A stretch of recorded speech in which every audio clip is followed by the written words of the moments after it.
Hace 2 años, mi amigo Matt y yo decidimos hacer un viaje de senderismo en Rusia.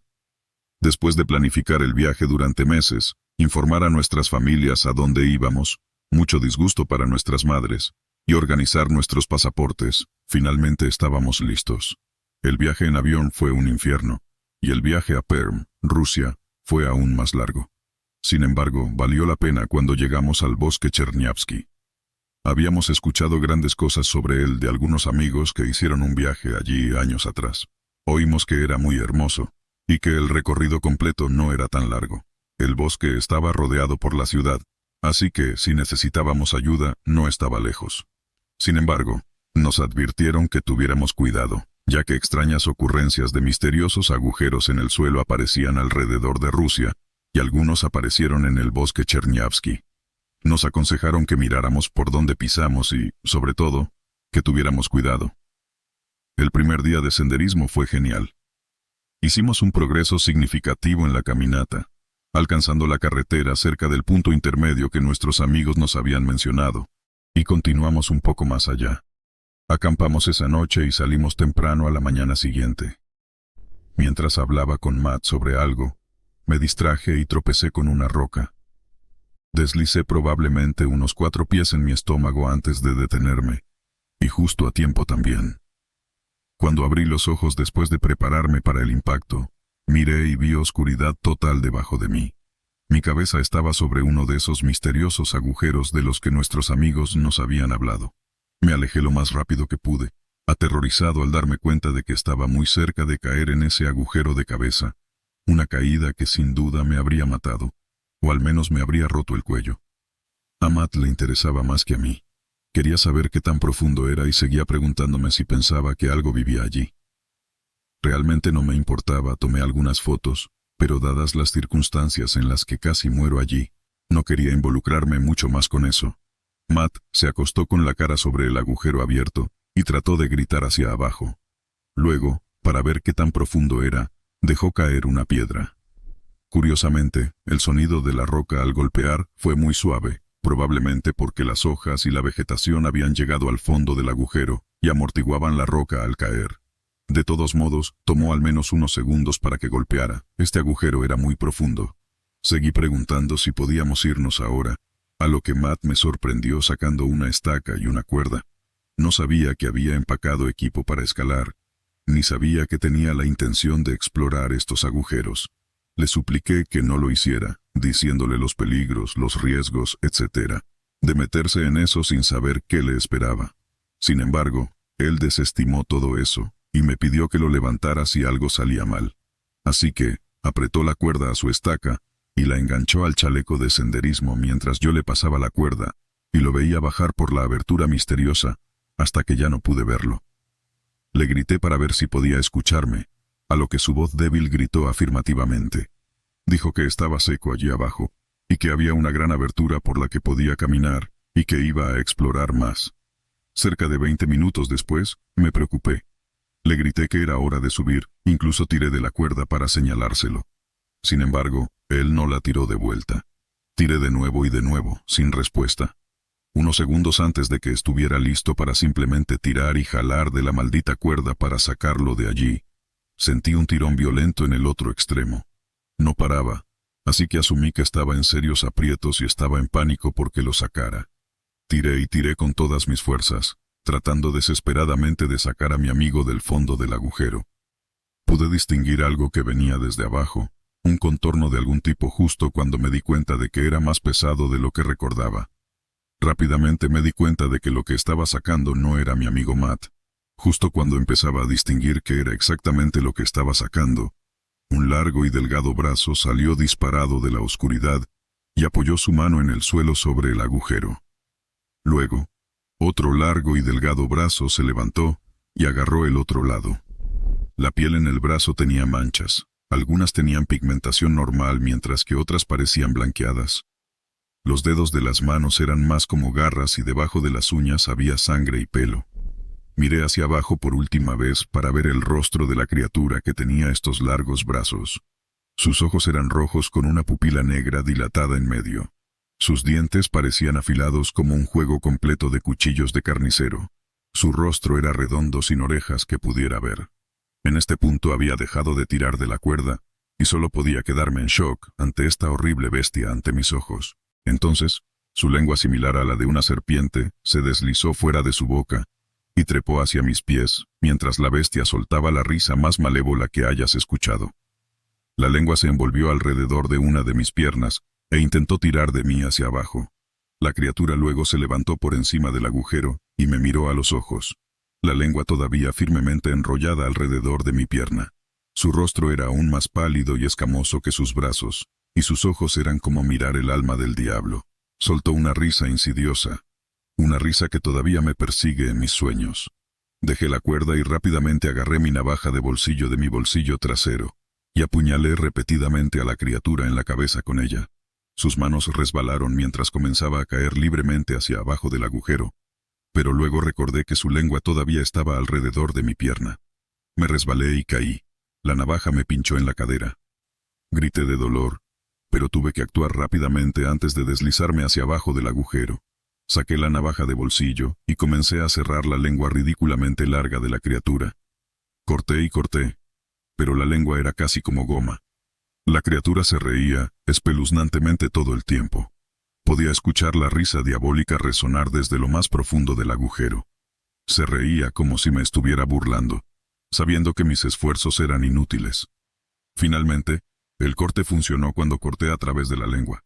Logré sacar mi pierna del segmento restante de la lengua, que se agitaba como un pez muerto o un gusano.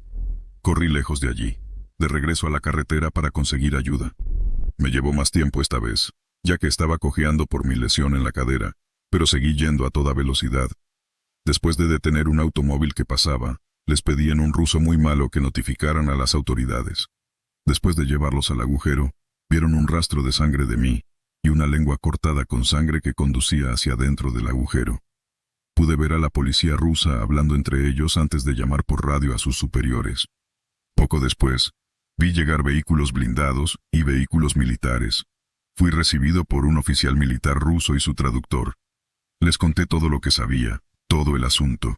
Me encontré con una respuesta inusual. El oficial me dijo que no tenían registro de que mi amigo Matt haya entrado al país. También me dijo que debía irme de Rusia inmediatamente, ya que el trozo de lengua que había encontrado cerca del agujero era claramente de una vaca, y que yo había empujado al animal hacia el agujero. Le dije que era una tontería total, y expuse mi caso para averiguar exactamente qué había allí abajo y qué le había pasado a Matt. Nuevamente, me dijeron que no tenían registro de Matt y que la crueldad animal no será tolerada. En lugar de juzgarme en un tribunal, me dijeron que debía abandonar el país esa noche. Me escoltaron las últimas horas que estuve en Rusia. Nunca me dejaron solo por la policía rusa. Me negaron el acceso a un teléfono o cualquier tipo de comunicación con otros hasta que me subí al avión para irme. Hasta el día de hoy, la policía y el gobierno rusos mantienen que Matt nunca entró a Rusia en primer lugar. Intenté buscar historias sobre el agujero misterioso también, pero nunca apareció ningún artículo. Supuse que dirían algo al menos sobre el agujero, considerando que sería noticia grande que los vehículos militares vinieran y cerraran un área específica de un parque nacional.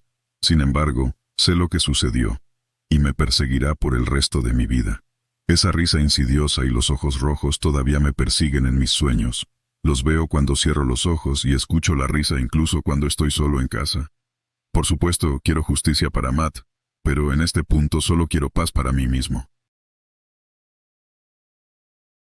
Esta es una historia que no me concierne directamente, sino que trata sobre uno de los compañeros de piso de uno de mis mejores amigos en la universidad. Normalmente no compartiría una historia que he escuchado de un amigo, porque es difícil saber si son ciertas. Pero en este caso, creo que lo haré. Mi amigo es un mentiroso terrible, y asegura que su compañero de piso tiene dificultades para dormir debido a lo que le sucedió. El compañero de piso de mi amigo, Sebastián, era originario de Dinamarca. Sin embargo, antes de venir al Reino Unido a estudiar, pasó un año viajando y trabajando en Europa, visitando todas las ciudades típicas para estudiantes como París, Ámsterdam, y así, sucesivamente. Hacia el final de su año de viaje, decidió ir a Moscú para pasar los últimos meses trabajando. Sin embargo, después de llegar, descubrió que conseguir trabajo era bastante difícil, y que los lugares para quedarse eran más caros de lo esperado. Después de 2 semanas, se decidió que para ahorrar dinero acamparía en los bosques al este de Moscú, haciendo paradas ocasionales en pueblos para ducharse, comer y, si era posible, trabajar. Pasaron algunas semanas de esta manera, mientras Seb exploraba cada vez más hacia el este, ocasionalmente tomando trenes más hacia el este. Era la última semana de Seb en Rusia, antes de que planeaba viajar al Reino Unido para comenzar la universidad. Aunque solo era principios de septiembre, el clima había cambiado. Las noches se volvían más frías, más húmedas y ventosas. Una noche especialmente ventosa, una lágrima en su tienda de campaña se rompió por completo, exponiendo la delgada tienda interior al viento y la lluvia. La tienda interior no era impermeable, y Seb tenía miedo de que pudiera congelarse hasta la muerte, así que recogió sus cosas, dejó su tienda, y trató de caminar de regreso al pueblo del que había comprado suministros esa mañana. Después de 1 hora más o menos, se encontró con lo que describió como un cobertizo estrecho pero bastante largo. No tenía ventanas y la puerta no tenía cerradura, solo un cerrojo que se podía abrir desde ambos lados.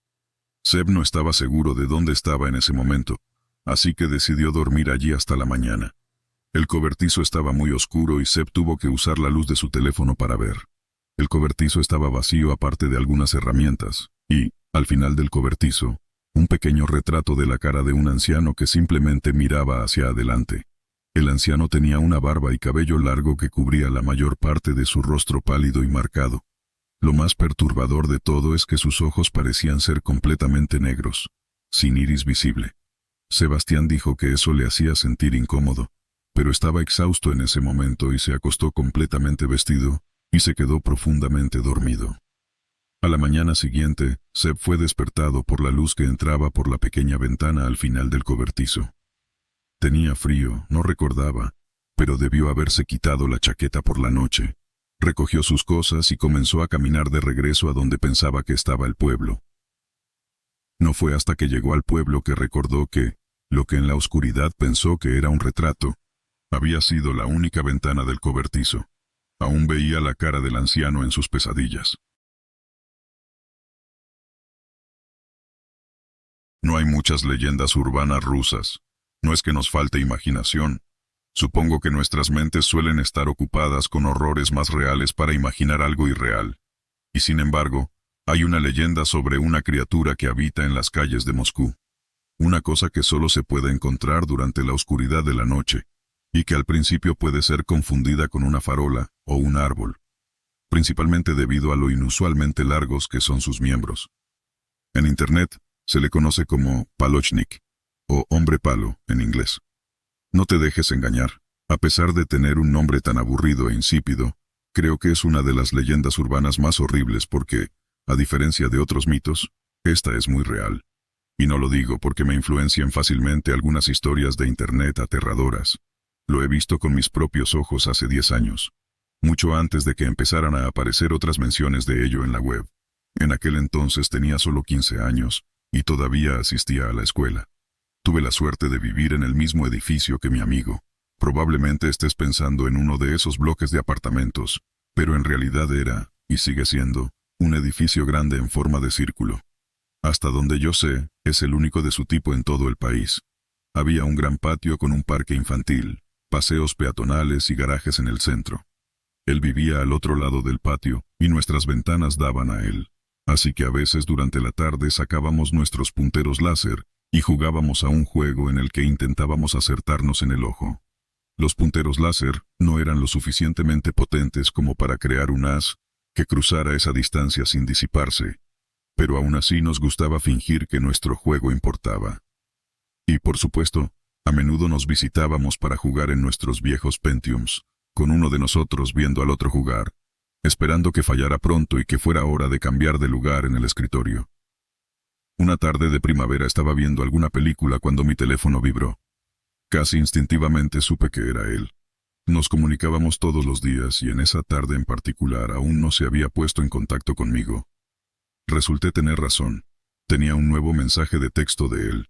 Esperaba que me invitara o sugiriera que jugáramos al Counter-Strike, pero su mensaje me tomó desprevenido. Mira por la ventana, ahora mismo. Confundido, hice lo que me pidió. Pude distinguir su débil silueta en una ventana familiar al otro lado de la calle. Pensé que lo veía moverse, agitando las manos, pero no pude distinguir qué estaba tratando de hacer exactamente. El teléfono vibró de nuevo. Abajo, en el patio, ¿lo ves? Miré hacia abajo, pero no vi nada que valiera la pena. ¿De qué se trataba todo el alboroto? ¿Qué? No veo nada, le respondí. 30 segundos después, llegó su respuesta. Allí, junto a los garajes. ¿Lo ves a él? Esta vez estaba decidido a ver qué lo tenía tan preocupado, así que entrecerré los ojos y empecé a buscar. Las luces de la calle ya estaban encendidas, iluminando la calle abajo con sus bombillas amarillas sin lavar, así que no lo vi de inmediato. Farolas, garajes, árboles, la forma desconocida llamó mi atención. Mirando por esa ventana desde mi nacimiento, conocía cada centímetro allí abajo, así que algo nuevo no escaparía a mi mirada incluso con las luces siendo tan tenues. Estoy seguro de que mi amigo lo notó debido precisamente a la misma razón. Era fácil pasarlo por alto, sus largos miembros y su estatura extremadamente delgada lo hacían parecer casi como un poste. Solo, no podía ser un hombre, ¿verdad? Miré el árbol junto a él para tener una referencia. No había error. La misteriosa figura tenía al menos 3 metros de altura. Lo veo. ¿Qué es eso?, pregunté, mi imaginación ya desatada, mientras la parte infantil de mí quería que fuera algo espeluznante para poder presumirlo en la escuela al día siguiente. En lo más profundo de mí sabía que no podía ser algo vivo. En mi mente, era probablemente alguna instalación extraña, y mi mente me estaba jugando una mala pasada, diciéndome que era algo humanoide. El mensaje que llegó hace 30 segundos borró la sonrisa de mi rostro. No lo sé, pero deberías verlo caminar. Miré por la ventana de nuevo. La figura seguía allí. ¿Mi amigo se estaba burlando de mí? La figura estaba en una posición ligeramente diferente que antes. ¿Lo viste moverse?, preguntaba un nuevo mensaje. No, no lo vi. Escribí de vuelta. Entonces lo vi moverse. A pesar de lo lejos que estaba, instantáneamente quedó claro que no era una persona. Sus movimientos eran precisos, rápidos y fluidos al mismo tiempo. No era solo un paso. Era como si sus miembros simplemente transicionaran de un estado a otro. Sin embargo, incluso desde la distancia, me di cuenta de cómo sus largas y frágiles piernas se doblaban en demasiados lugares, cómo cambiaba su peso de manera anormal. Terminando su movimiento, se congeló en su lugar de nuevo, completamente inmóvil. Supongo que realmente estaba tratando de fingir ser una farola. Mi teléfono volvió a sonar. ¿Lo viste? Genial. Voy a buscar la cámara de mi papá. Quizás lo razonable habría sido detenerlo, decirle que no se arriesgara. Pero yo era un niño, así que tenía prioridades diferentes. ¿Es digital?, escribí en mi teléfono, más preocupado por si podría compartir las fotos. Sabía que era algo sobrenatural en ese momento, tal vez incluso peligroso.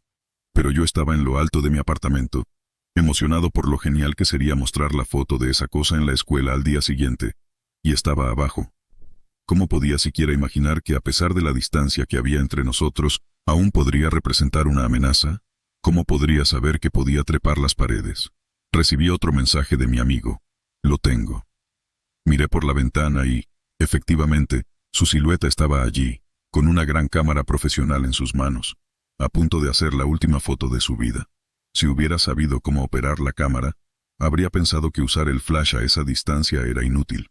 Pero su padre le prohibió siquiera tocarla, temiendo que el chico pudiera dañarla por accidente.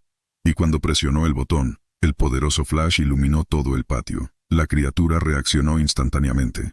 Su cabeza giró hacia atrás para mirar de dónde venía el flash. Luego comenzó a caminar hacia atrás, hacia mi amigo, su cabeza aún girada 180 grados.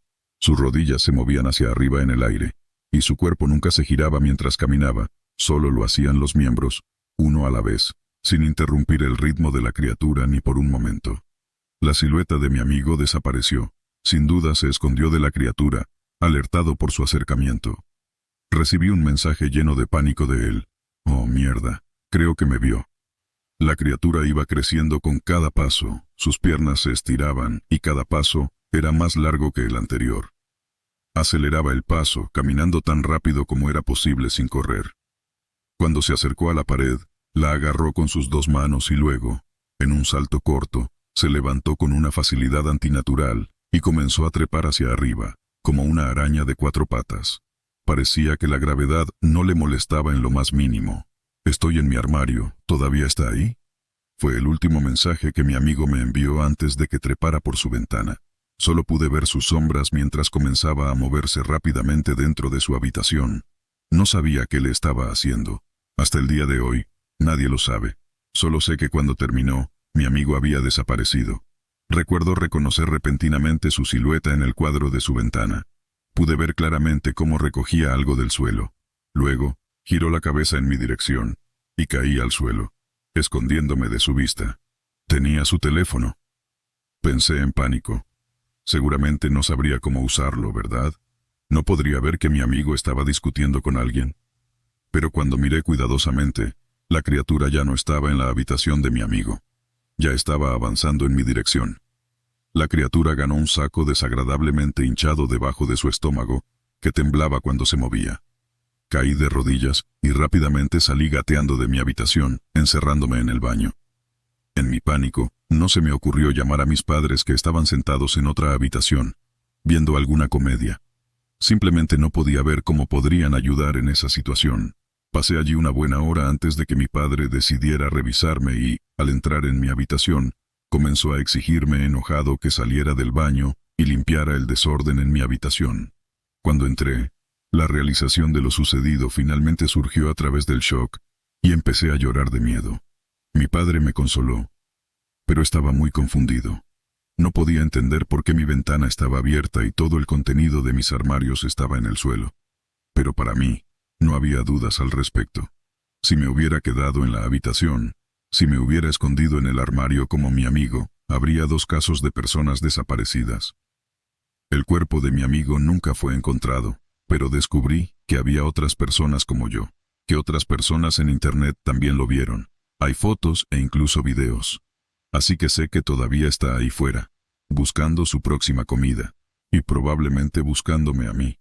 Así que tengo que estar preparado. Hasta el día de hoy, evito las farolas y los árboles altos por la noche. Hasta el día de hoy, temo no despertar. Y hasta el día de hoy, a pesar de vivir en el 11º piso, cada vez que miro por la ventana aún temo ver su rostro en blanco.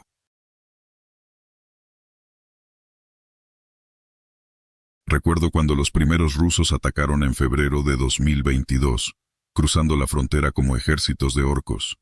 Aunque estaban desorganizados, y muchos estaban borrachos o mal entrenados, había tal cantidad que aún lograron sembrar el caos y la matanza por donde iban. La gente vivía con miedo, y muchos recordaban los crímenes de guerra cometidos por el ejército soviético en la Segunda Guerra Mundial, especialmente contra decenas de millones de mujeres y niñas alemanas. Las mujeres y niñas ucranianas cerca del campo de batalla vivían con el temor constante de ser secuestradas por soldados rusos, sabiendo su larga y enfermiza historia de cometer atrocidades contra civiles desarmados. Aún peor, los rusos tenían antecedentes de secuestrar niños, supuestamente para enviarlos de vuelta a Rusia, aunque muchos nunca volvían a ser vistos. En cuestión de días, el gobierno ucraniano me reclutó. Me enviaron a la frontera de Donetsk. Cuando llegué al campo de batalla, encontré una ciudad en llamas. Artem, llamó desde el frente el líder de mi escuadrón, Dmitri. Sigue el ritmo. Miré a mi alrededor, dándome cuenta de que había estado soñando despierto mientras avanzábamos por millas de escombros y edificios destruidos. Muchos de los soldados frente a mí apenas eran hombres, solo muchachos realmente. Muchos habían terminado la secundaria recientemente. Continuamente miraban a su alrededor con ojos brillantes y un miedo profundo grabado en sus jóvenes rostros, manteniéndose juntos como un rebaño de antílopes temerosos del león. Arriba, escuché el rugido distante de aviones y aviones de combate. Débiles explosiones de bombas resonaban desde todos los rincones de la ciudad. Comencé a correr hacia adelante, para volver a unirme al grupo, cuando un agudo chillido agudo atravesó el aire invernal directamente sobre nuestras cabezas.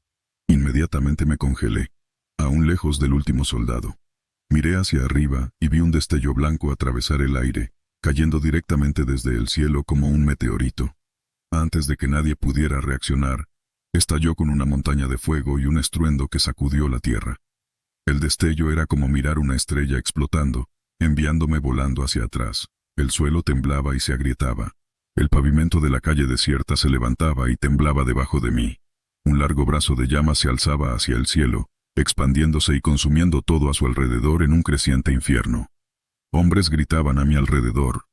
Partes del cuerpo llenaban el suelo como trozos de basura. Vi la cabeza de Dmitri mirándome desde la acera cercana. Sus ojos aún se abrían y cerraban lentamente. El humo negro brotaba en gruesas columnas a mi alrededor, sofocante y acre. Aturdido comencé a levantarme, viendo todos los rasguños y cortes en mi cuerpo. Había caído con fuerza sobre mi espalda. Sentí algo cálido y pegajoso corriendo por ella. Torpemente, alcancé hacia atrás y encontré una roca afilada clavada profundamente en mi piel. Saqué la cosa sangrienta con un grito de dolor. Me sentía débil y enfermo. Me incliné, vomitando. Después de unos momentos, mi cabeza pareció aclararse, aunque aún me dolía incluso respirar. Probé todas mis extremidades y descubrí que aún funcionaban. Estaba sangrando por docenas de cortes pequeños, pero, en ese momento, eso significaba menos que nada para mí. La adrenalina estaba tan alta que ni siquiera sentí la mayoría de ellos hasta más tarde. Una vez que me di cuenta de que todos los demás en mi tropa estaban muertos o moribundos, no dudé. Me di la vuelta y corrí. Al mirar hacia atrás al cráter de humo y los cuerpos destrozados tendidos en la calle, me di cuenta de lo cerca que había estado de la muerte. Si hubiera estado 20 pies más cerca, en un pánico ciego, corrí de regreso por donde habíamos venido.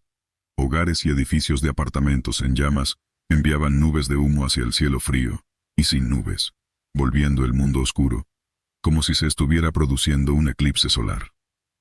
Los gritos agonizantes de mis pocos camaradas vivos me siguieron afuera, sus voces llenas de un dolor y terror inimaginables, mientras los últimos granos de su reloj de arena descendían. Existía en un estado de pánico animal, solo y rodeado por el enemigo sin mi tropa. Había perdido mi radio en algún momento durante la explosión y ni siquiera podía pedir ayuda. Además, nunca había estado en esta parte de Ucrania y no tenía idea de hacia dónde iba. Tan pronto como salí de la ciudad, escuché gritos. Miré hacia adelante, viendo una fila de tanques y soldados dirigiéndose hacia la entrada de Donetsk. Mi corazón se hundió al darme cuenta de que estaban hablando en ruso. Bosques espesos rodeaban ambos lados del camino. Corrí a ciegas hacia el matorral, esperando que no me hubieran visto. Después de unos minutos de correr, empecé a desacelerar, preguntándome si había logrado escapar. Seguía mirando hacia atrás, comprobando si enviarían soldados para seguirme. El latido de mi corazón retumbaba en mis oídos como el ritmo acelerado de algún tambor sacrificial. Escuché el crujido de una rama justo detrás de mí. Cuando me volví, vi el rostro de un soldado ruso, asomándose por encima de un arbusto. Sus ojos azules parecían tan fríos como el hielo, los ojos depredadores de un asesino. Los disparos estallaron a mi alrededor mientras me agachaba detrás de un gran pino, abrazando mi rifle contra el pecho. Las balas golpeaban la corteza del árbol, enviando astillas afiladas en todas direcciones. No tenía idea de cuántos eran.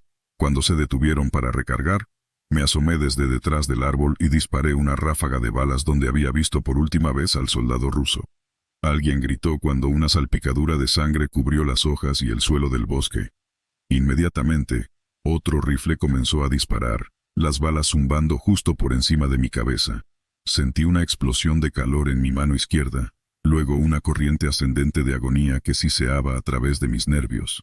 En el calor de la batalla, no me atreví a mirar hacia abajo ni por un momento, pero podía sentir la sangre corriendo sobre mi mano como gotas de lluvia tibia. Sin buenas opciones restantes, saqué una granada de mi cinturón y jalé el pasador. La lancé tan fuerte como pude en dirección al enemigo, antes de salir corriendo a través del bosque. Alguien comenzó a disparar, pero un momento después, la granada estalló. El rifle se cayó inmediatamente mientras un agudo zumbido llenaba mis oídos, dejándome sordo. Miré hacia abajo, dándome cuenta de que mi dedo meñique y anular estaban en su mayoría desaparecidos. 2 muñones mutilados de dedos de 1/4 de pulgada de largo brotaban torrentes carmesíes al ritmo de mi corazón. Me sentí mareado y enfermo solo al ver el daño. El dolor dificultaba pensar o concentrarse en cualquier cosa.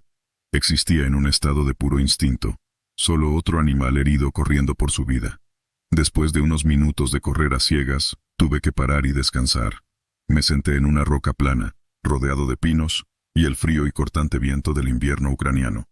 En mi mochila tenía vendajes, torniquetes, antisépticos, e incluso un solo autoinyector de morfina. Agarré la jeringa e inyecté en mi tríceps. Mientras limpiaba la mano mutilada, sentí una creciente sensación de paz y cansancio. El dolor, aunque no había desaparecido por completo, se había vuelto más opaco, y ahora parecía estar a 1000 kilómetros de distancia. Comencé a envolver mi mano con vendajes estériles.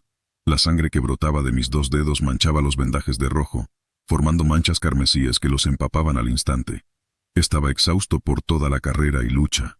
Después de todo, apenas había terminado el campamento de entrenamiento y la formación un par de días antes, así que mi cuerpo y mente ya habían sido llevados al límite incluso antes de llegar a Donetsk. Me concentré en mi respiración, sintiendo el dulce alivio de la morfina corriendo sobre mis dedos mutilados. Parpadeé rápidamente. No sé cuándo, pero en algún momento mientras envolvía mi mano, me quedé dormido. En cuestión de momentos, estaba soñando con hombres con ojos fríos y azules mirando a niños ucranianos, niños que gritaban y se retorcían en mesas de operaciones. Doctores con batas blancas que hablaban ruso se acercaban para mirarlos. Con el destello de un bisturí, los doctores se arrodillaban y comenzaban su macabra labor. Desperté de repente, rodeado por gruesas mantas de oscuridad. Arriba, la tenue luz de las estrellas y la luna apenas se abrían paso a través de los jirones de nubes. Estimé que debían haber pasado unas pocas horas, como mínimo.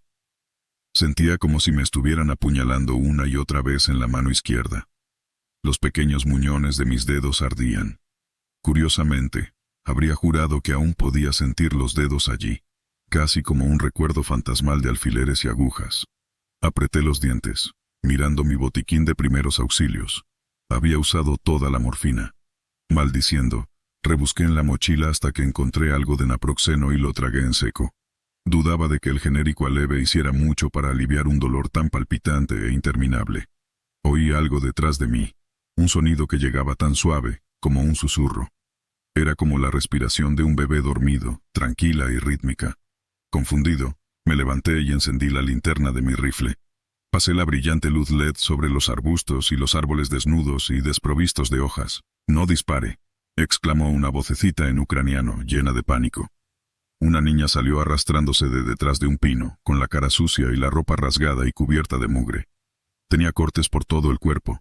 Sus ojos azules me miraron con dolor y horror. «Por favor, no dejes que me lleven otra vez». «¿Quién eres tú?», pregunté retrocediendo un paso. Miré a mi alrededor esperando una trampa. «No eres de los rusos, ¿verdad?», dijo ella. Solo negué con la cabeza. «No, no lo soy», dije. «Ahora te pregunto, ¿quién eres tú? ¿De dónde vienes? ¿Cómo me encontraste aquí afuera?» «Me llamo Daniela», dijo, apartando un mechón de pelo rubio sucio de sus ojos. La niña no parecía tener más de 8 o 9 años, si tuviera que adivinar. «Me secuestraron de mis padres en Ucrania, junto con todos los demás niños de mi pueblo. Los rusos dijeron que me enviarían a vivir con una buena familia rusa, que me criaría para creer en los valores de la verdadera madre patria. Pero yo no quería irme. Me asusté, y cuando el soldado intentó sacarme de la casa, agarré un cuchillo de la mesa de la cocina y le clavé en la pierna.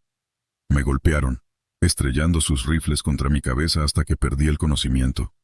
Cuando desperté, estaba con docenas de otros niños, atados a mesas de acero en algún sótano de hormigón. Estaban haciendo cosas horribles a los que estaban al otro lado de la habitación, diseccionándolos vivos y cortándoles partes del cuerpo. Se acercaron lentamente hacia mí, pero cuando los doctores entraron con las jeringuillas llenas de un fluido negro y brillante, las cosas se salieron de control. Estaba tratando de deshacer el nudo que me mantenía atada a la mesa. Mi padre insistió en que llevara un pequeño cuchillo de bolsillo escondido después de que los rusos invadieron y empezaron a secuestrar y asesinar niños. Lo había escondido en mi ropa interior, y después de unos minutos, logré retorcerme para alcanzarlo. Empecé a cerrar el nudo que sujetaba mis brazos cuando los primeros niños empezaron a cambiar. Le volvieron los ojos negros como charcos de aceite. Su piel se volvió sin sangre y vampírica. Y todas las horribles heridas que tenían empezaron a curarse. Vi cómo se cosían los pechos, cómo las costillas volvían a crecer como dedos que se alargaban. Sus huesos se alargaban y crujían, retorciéndose y reformándose mientras los veía. Luego, los niños que habían recibido la inyección empezaron a reír y a morderse las bocas. Vi a los doctores detenerse, mirándose el uno al otro con expresiones de horror. Uno de ellos empezó a balbucear en ruso. ¿Se supone que esto debía pasar?, preguntó. Sus gafas magnificaban sus ojos frenéticos y buscadores. Los dientes de los niños se alargaron y se afilaron en largos colmillos. Mientras reían y sonreían, vi con horror que sus dientes estaban negros. Sentí el nudo que me ataba a la mesa romperse en ese momento. Los rusos estaban tan distraídos por la transformación de los niños que nunca notaron que yo estaba sentada y cortaba mis piernas libres. Pero los niños transformados se liberaron al mismo tiempo. Escuché cómo se rompían sus cuerdas mientras una risa enfermiza y gorgoteante se abría paso por sus gargantas. Con movimientos espasmódicos y retorcidos, se levantaron empujándose desde las mesas de operaciones. Mientras sus dientes negros brillaban, se lanzaron sobre los doctores. Una chica le arrancó la nariz al doctor principal mientras un soldado ruso le gritaba órdenes. Él se acercó por detrás y la apuñaló en el cuello, pero ella se aferró a la nariz del doctor como un perro con una ardilla en la boca. La sangre negra del color del carbón brotaba de su cuello, pero su sonrisa nunca vaciló. Los otros niños y niñas con los ojos negros atacaron a los rusos. No volví a mirar atrás, pero salí corriendo de allí. La escalera desde esa habitación de horrores conducía hasta este bosque. Sea cual sea el lugar que usaban los rusos, estaba en medio de la nada. No había ni una carretera ni una casa cercana. He estado vagando durante las últimas horas, tratando de encontrar el camino de vuelta a Ucrania y a mi familia. Sentí náuseas al escuchar la historia de esta pobre niña. Por supuesto, no creí mucho de ello. Supuse que había sido secuestrada por soldados rusos, y probablemente había inventado una fantasía en lugar de recordar los horrores incomprensibles que debió haber presenciado o experimentado. Sí, también estoy tratando de encontrar mi camino de vuelta, dije, bostezando. Todo mi cuerpo me dolía. Me llamo Artem, puedes venir conmigo. Será más seguro con 4 ojos que con 2, después de todo. Daniela asintió con entusiasmo. Si tuviera que quedarme en este oscuro bosque sola durante otra hora, podría volverme loca, susurró, mirando a su alrededor furtivamente. Podría jurar que escuché pasos suaves y esta extraña risa ahogada mientras deambulaba. ¿Cuándo?, pregunté. ¿Hace cuánto tiempo? El terror en sus ojos me sacudió, haciéndome sentir inseguro. Hace unos 5 minutos antes de encontrarte, dijo. Sin previo aviso dio un salto hacia adelante y me abrazó. Oh, Dios, estaba tan asustada. Son esos niños transformados por los rusos. Los niños con los ojos negros, estoy segura. De acuerdo, vamos entonces, dije tirando de ella. Miré hacia atrás en la dirección de la que venía. Creo que conozco el camino para salir de aquí. El único problema es que conduce hacia Donetsk, donde los rusos están tan espesos como pulgas. Creo que deberíamos desviarnos a la izquierda, lejos de la ciudad. Quizás salgamos más adelante por la carretera y podamos encontrar una unidad ucraniana. Daniela se mantuvo tan cerca de mí que casi tropecé con ella varias veces. Si se lo hubiera permitido, estoy bastante seguro de que me habría abrazado todo el camino. Algo va a intentar agarrarme, susurró. No, de verdad está bien, Daniela, dije acariciándole la cabeza. No tienes que preocuparte. Si alguien intenta llevarte, los dispararé, ¿de acuerdo? Le sonreí ligeramente. Ella no lo devolvió. Después de unos minutos de caminar, creí oír un débil respirar enfermizo detrás de nosotros. Era tan débil que apenas podía distinguirlo, pero también había otros ruidos, como pasos que parecían tan ligeros como el aire, y ocasionalmente, una pequeña risa ahogada, como la risa de alguien con la garganta cortada. A través de los densos árboles, vi el destello de luces a lo lejos. Con renovada esperanza, comencé a correr hacia lo que pensé que podría ser un pueblo o un puesto militar. Daniela intentó seguirme el paso, pero estaba aún más exhausta que yo, y tuve que frenar. Creo que casi lo logramos, exclamé, mi voz resonando fuertemente a mi alrededor en el silencio del bosque. Mientras escuchaba, me di cuenta de lo silencioso que estaba todo. Parecía un cementerio. No escuchaba ningún animal ni insecto, ni un solo pájaro o murciélago en ningún lugar. No había sonido de personas o coches en la distancia. Era como si todo se hubiera detenido, como si la tierra misma estuviera conteniendo la respiración. Más adelante, vi el destello de unos ojos tan negros y brillantes como el vidrio volcánico. Un niño salió de detrás de un arbusto vestido solo con una bata de hospital verde manchada de sangre. Sus brazos y piernas se habían alargado y torcido de manera inhumana. Al final de cada uno sobresalían garras afiladas y óseas. Nos sonrió a mí y a Daniela, mostrando una boca llena de colmillos de obsidiana. «Debes unirte a nosotros, Daniela», siseó con una voz muerta, avanzando hacia nosotros. En su mano derecha, vi una jeringa llena de fluido negro y brillante. «Es hora del cambio». «Vete», gritó Daniela empujando su cuerpo contra el mío. Levanté el rifle apuntándole a la cabeza al niño. «¿Escuchaste a ella?», dije lo más calmadamente que pude. «Déjanos en paz. No quiero hacerte daño. Estamos del mismo lado aquí». El niño soltó una risa burlona y sarcástica ante eso, una risa tan fría como el espacio vacío. «Mi único lado», siseó, «es la venganza». Mientras hablaba, escuché un suave susurro justo detrás de nosotros. Miré hacia atrás, viendo docenas de pares de ojos negros brillantes mirándome. Grité, retrocediendo. Daniela corrió a ciegas en pánico mientras los niños transformados se lanzaban hacia nosotros. Sentí que mi pie se enganchaba en una roca. Caí hacia atrás, apretando el gatillo mientras estos extraños niños demoníacos se acercaban a mí. El arma sonó como una máquina de coser, disparando balas en un amplio arco frente a mí. La niña más cercana, con el cabello negro y desordenado, y la mandíbula desencajada como la de una serpiente, cayó hacia adelante mientras su frente explotaba. Seguí empujándome lejos de las abominaciones mientras se abalanzaban hacia mí, derribando a una docena de ellos antes de que mi cargador se vaciara con un clic. Escuché gritos en ucraniano cerca, y vi los haces de linternas buscando a través del bosque, provenientes de la dirección donde Daniela y yo habíamos visto las luces entre los árboles. Grité tan fuerte como pude pidiendo ayuda. Me volví, viendo al niño transformado parado a solo unos metros de distancia, sosteniendo a Daniela firmemente con una mano.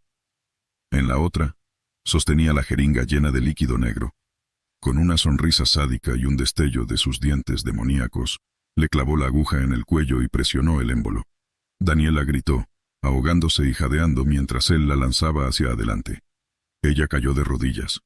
Para mi horror, cuando levantó la mirada, tenía los ojos negros y una sonrisa rictus insana estampada en su pequeño rostro. Los soldados ucranianos corrieron en nuestra dirección mientras yo me empujaba ciegamente hacia ellos. Grité pidiendo ayuda, diciéndoles que era parte del regimiento de Donetsk. Mientras sus luces empujaban hacia atrás las sombras acechantes del bosque, miré hacia un lado y me di cuenta de que Daniela y el niño habían desaparecido. Cuando me volví para contar los cuerpos de los niños transformados, descubrí que también habían desaparecido todos. Los cadáveres habían desaparecido misteriosamente, dejando solo gotas de sangre tan negra como el hollín.